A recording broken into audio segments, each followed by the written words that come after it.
नमस्कार मंडळी, शानदार मराठी रेसिपीमध्ये सर्व खवय्यांचे मनापासून स्वागत आहे। तर आज मी तुम्हाला ताजा ओल्या नारळाचा खरवस बनवून दाखवणार आहे। भरपूर टिप्ससह सर्वांना कळेल असं साध्या पद्धतीने तुम्हाला या ओल्या नारळाचा खरवस कसा बनवायचा ते सांगणार आहे। व्हिडिओ शेवटपर्यंत पहा। आवडल्यास एक लाईक नक्की द्या आणि चॅनलला सबस्क्राइब नक्की करा। इथे मी एक मोठ्या आकाराचा नारळ घेतला, त्याचा अर्धा आपल्याला नारळ घ्यायचा आहे, म्हणजे अर्धा भाग घ्यायचा आहे। तुम्ही लहान आकाराचा नारळ घेत असाल तर पूर्ण नारळ घेतला तरी चालेल आणि ह्याची साल काढण्याची काहीच गरज नाही। ह्याचे फक्त आपल्याला एक लहान लहान काप करून घ्यायचे आहे। तुमच्याकडे मेजरिंग कप नसेल तर कसं मोजायचं ते सुद्धा मी तुम्हाला सांगणार आहे। अगोदर आपल्याला संपूर्ण नारळ कापून घ्यायचा आहे आणि त्याच्यातलं पाणी फेकायची गरज नाही। मी इथे पाणी वापरणार नाही, कारण की नारळ फोडताना पाणी सर्व खाली पडल्यामुळे मला पाणी वापरता जमलं नाही, म्हणून तुम्ही वाटल्यास तर नारळाचं पाणी इथे वापरू शकता। भरपूर सोपी रेसिपी आहे मंडळी, अजिबात साखर वापरायचं नाही। गुळाने कशी बनवली जाते ही रेसिपी आणि परफेक्ट मेजरमेंट कसं घ्यायचं ते सुद्धा तुम्हाला ह्या रेसिपीमध्ये कळेल। रेसिपी पूर्ण पाहिल्यावरच तुम्हाला कळेल, अर्ध्यामध्येच रेसिपी सोडू नका, ही तुम्हाला विनंती आहे। तर मंडळी, या ओल्या नारळाचे आपण काप करून घेतले असे लहान लहान, तर आपल्याला एका वाटीमध्ये काढून घ्यायचं आहे आणि त्याच वाटीने संपूर्ण माप घ्यायचं बरं का। एक वाटी मी इथे ओल्या नारळाचे काप तयार करून घेतलेले आहेत, म्हणजेच की कापून घेतलेले आहे। आता काय करायचं, मिक्सरच्या मोठ्याशा भांड्यामध्ये आपल्याला ओलं नारळ काढून घ्यायचं आहे। आता ह्याच वाटीने आपल्याला इथे अर्धी वाटी पाणी वापरायचं आहे, पण एकदाच संपूर्ण पाणी वापरायचं नाही। अगोदर याला चांगल्या प्रकारे फिरवून घ्या, मगच याच्यामध्ये थोडं थोडं पाणी वापरायचं आहे। चमचाभर पाणी वापरायचं आहे आणि एकदम गुळगुळीत आपल्याला आणि एकदम बारीक अशी पेस्ट काढून घ्यायची आहे। इथे ह्या वेळेस तुम्ही नारळाचं पाणी वापरू शकता। मी नारळाचं पाणी माझं वाया गेलं म्हणून इथे साधं पाणी वापरत आहे आणि रूम टेम्परेचर प्रमाणे पाणी वापरायचं आहे आणि चांगल्या प्रकारे एकदम बारीक वाटून घ्या बरं का। तर मंडळी, आपल्याला नारळाची पेस्ट गाळून घ्यायची आहे। कोणतेही सुती कापड घ्या आणि भांड्यावर ठेवा आणि त्याला आपल्याला सिंगल फोल्ड करायचं नाही, असं डबल फोल्ड करायचं आहे, म्हणजे एकदम गुळगुळीत आपल्याला नारळाचं दूध काढता येईल। आता तुम्ही विचार करत असणार, एखादी चाळणी किंवा गाळणी घेतली तर तसं करू नका। तसं केलं की काही कण खोबऱ्याची राहिली जातात, मग त्याच्याने काय होणार, खरवसचा टेक्स्चर चांगला येणार नाही। म्हणून ही तुम्हाला सोपी आणि साधी सरळ पद्धत दाखवत आहे। ह्या पद्धतीने तुम्ही केला तर नारळाचं दूध एकदम गुळगुळीत निघतं, अजिबात त्याच्यामध्ये नारळाची बारीक कण राहणार नाही ना चोथा राहणार, असं एकदम गुळगुळीत दूध निघणार।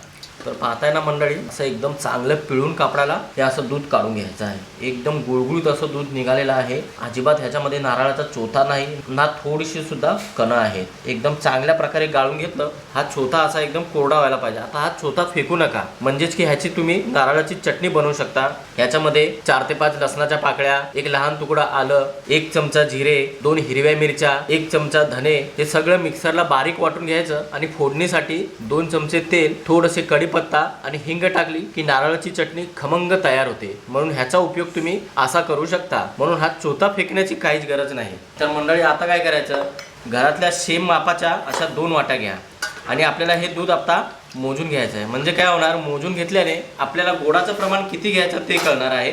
म्हणून आपल्याला एकदम सेम आकाराच्या अशा वाट्या घ्यायच्या। तुमच्याकडे कपाचं मेजरमेंट नसेल तर किती दूध निघालं त्यानुसारच आपल्याला इथे गुळ वापरायचा आहे। ही झाली 1 वाटी, सोबत ही झाली दुसरी वाटी, बरोबर 2 वाटी दूध निघालेलं आहे। वरती 4 ते 5 चमचे दूध आहे, म्हणजे तुम्ही असं समजू शकता 2.25 वाटी दूध आहे। आता काय करायचं, ह्याच्यामध्ये आपल्याला गुळ वापरायचं। तर गुळ तुम्ही कोणतेही वापरू शकता, पिवळं किंवा काळं। मी इथे काळं देशी गुळ वापरत आहे, त्यासाठी मी इथे 1 वाटी बारीक चिरून ठेवलेलं गुळ घेतलेलं आहे। तुम्ही वाटलंच तर ह्याला किसून सुद्धा घेऊ शकता, फक्त मोठे मोठे तुकडे ठेवू नका। संपूर्ण गुळ आपल्याला याच्यामध्ये काढून घ्यायचं आहे, म्हणजेच की 2 ते 2.25 वाटी नारळाच्या दुधासाठी आपल्याला जवळपास 1 वाटी गोडाचं प्रमाण पाहिजे। इतक्याच प्रमाणामध्ये तुम्ही साखर सुद्धा वापरू शकता किंवा खडी साखरेचा वापर सुद्धा करू शकता।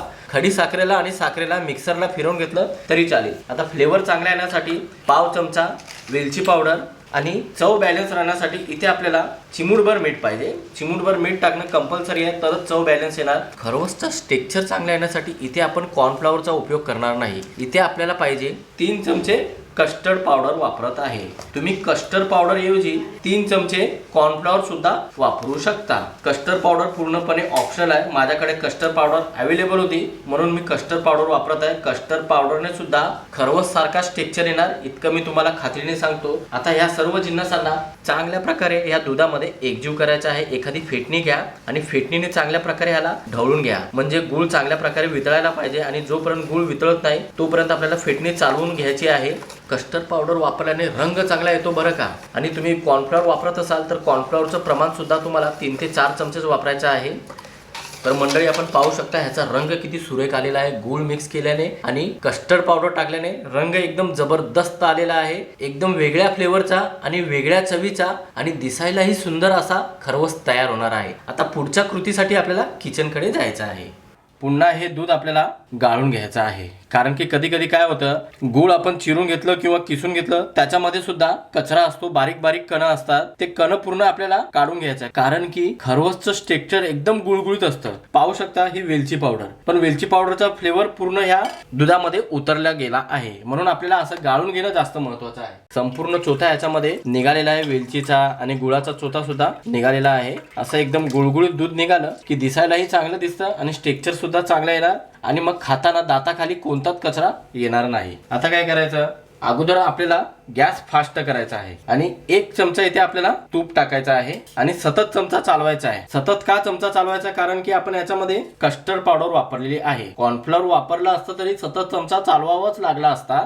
सतत चमचा चालवण्याने याला घट्टपणा येतो आणि सुरुवातीचे 2.5 ते 3 मिनिटं आपल्याला चमचा चालवायचा थांबायचा नाही, कारण की जसं जसं याला घट्टपणा येणार तसं तसं ह्याच्यामध्ये गाठी निर्माण होणार. त्या गाठी फोडत फोडत आपल्याला ह्याचं मिश्रण तयार करायचं खरवसचं. म्हणून ही टिप तुम्ही लक्षात ठेवायची आहे आणि तुम्हाला मेजरमेंट कळत नसेल तर प्लीज माझ्या चॅनलच्या डिस्क्रिप्शन मध्ये जावा, त्याच्यामध्ये मेजरमेंट संपूर्ण लिहिलेलं आहे आणि परफेक्ट असं मेजरमेंट असेल तर खरवस अजिबात चुकणार नाही, इतकं मी तुम्हाला खात्रीने सांगतो.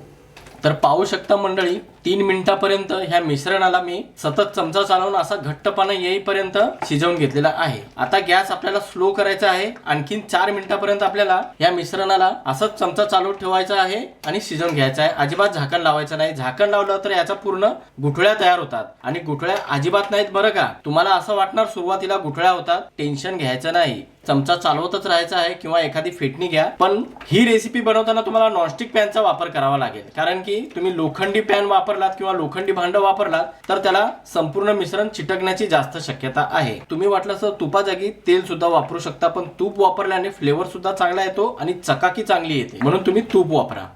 तर मंडळी आपण पाहू शकता, सुरुवातीला गॅस फास्ट करून 3 मिनिटापर्यंत घट्टपणा येईपर्यंत ह्याला शिजवून घेतलं. नंतर 3 ते 4 मिनिटं, टोटल आपल्याला 7 ते 8 मिनिटं, जास्तीत जास्त 10 मिनिटं शिजवून घ्यायचं आहे आणि असा स्ट्रक्चर येईपर्यंत आपल्याला चांगलं शिजवून घ्यायचं आहे. आणि हो, जर तुमचा असा स्ट्रक्चर आला नसेल मिश्रणाचा तर तुम्ही थोडंसं कॉर्नफ्लॉवर सुद्धा वापरू शकता, पण कॉर्नफ्लॉवर डायरेक्ट वापरू नका बरं का, नाहीतर त्याच्या हमखास गाठी होईल. वाटीमध्ये दूध किंवा पाणी घ्यायचं अर्ध्या प्रमाणामध्ये, मग त्याच्यामध्ये 2 ते 3 चमचे कॉर्नफ्लॉवर टाकायचं आहे आणि गुळगुळीत पेस्ट करून मग ह्याच्यामध्ये टाकायची आहे. मग गाठी नाही होणार. तुम्ही असंच पीठ टाकलं तर कन्फर्म गाठ होणार. आता इथे आपल्याला वेळ लावायचा नाही, इथून पुढची कृती एकदम फास्ट करायची आहे.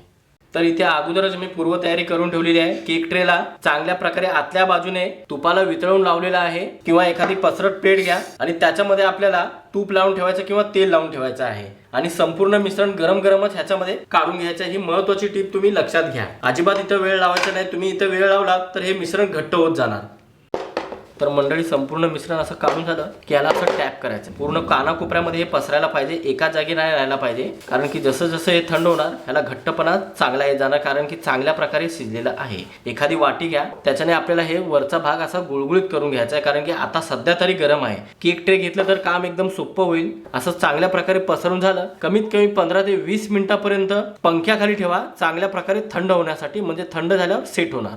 तर मंडळी बरोबर 20 ते 25 मिनिटं झालेली आहेत आणि चांगल्या प्रकारे हे केक ट्रे थंड झालेलं आहे. आता याला अगोदर डिमोल्ड करायचं गरज नाही. तुम्ही वाटलं तर डिमोल्ड करू शकता, पण मी याला या केक ट्रे मध्येच आकार देणार आहे, चौकोन आकार देणार. तुम्ही वाटलं तर काजू कतली सारखा आकार दिला तरी चालेल. तुम्हाला जसा आवडतो आकार तसा देऊ शकता, पण सिंपल आणि सोबर ह्याला चौकोन आकार दिला की दिसायलाही चांगलं दिसतं. संपूर्ण आकार दिलेला आहे. आता याला हळुवारपणे अगोदर प्लेट मध्ये काढून घेतो आणि मग याला मी तुम्हाला गार्निशिंग करून दाखवतो. दिसायला एकदम सुंदर दिसेल असं प्लेटमध्ये ओल्या नारळाची खरवसची वडी काढून घ्यायची आहे. आता वरतून आपल्याला असं गार्निशिंग करायचं आहे. हे खरबुजाच्या बिया आहे, तुम्ही कोणत्याही बिया वापरू शकता किंवा नाही वापरलं तरी काही हरकत नाही. मी प्रेझेंटेशन चांगलं येण्यासाठी अशा बिया पसरून घेत आहे. दिसायला जितकी सुंदर आहे तितकीच खाण्यासाठी एकदम भन्नाट झालेली आहे मंडळी. जिभेवर ठेवताच विरघळणार, चावायची सुद्धा गरज नाही, इतकं मी तुम्हाला 100% खात्रीने सांगतो. इतकी मऊ झालेली आहे. ना कॉर्नफ्लॉवर वापरायचं आहे, ना साधं दूध, ना चिकाचं दूध. अशी मऊसूत वडी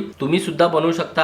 आणि पाहिलं ना मंडळी, काय मस्त कापली जात आहे. कोणालाच विश्वास बसणार नाही, ही घरी बनवली आहे. अशी घरच्या घरी तुम्ही सुद्धा बनवू शकता. अशी एकदम मौसूत वडी. आपल्या आजी आजोबा असतील ज्यांना डायबिटीज असेल ते सुद्धा खाऊ शकतात अशी वडी आहे. तर मंडळी, ह्या नारळी पौर्णिमेला अशी वडी बनवा आणि मग बाहेरची महागडी मिठाई विसरून जा. तर कशी वाटली आजची रेसिपी नक्की कळवा तुमची प्रतिक्रिया कमेंट बॉक्समध्ये. चला तर मंडळी, अशाच नवीन रेसिपीसह पुन्हा एकदा भेटूया. धन्यवाद.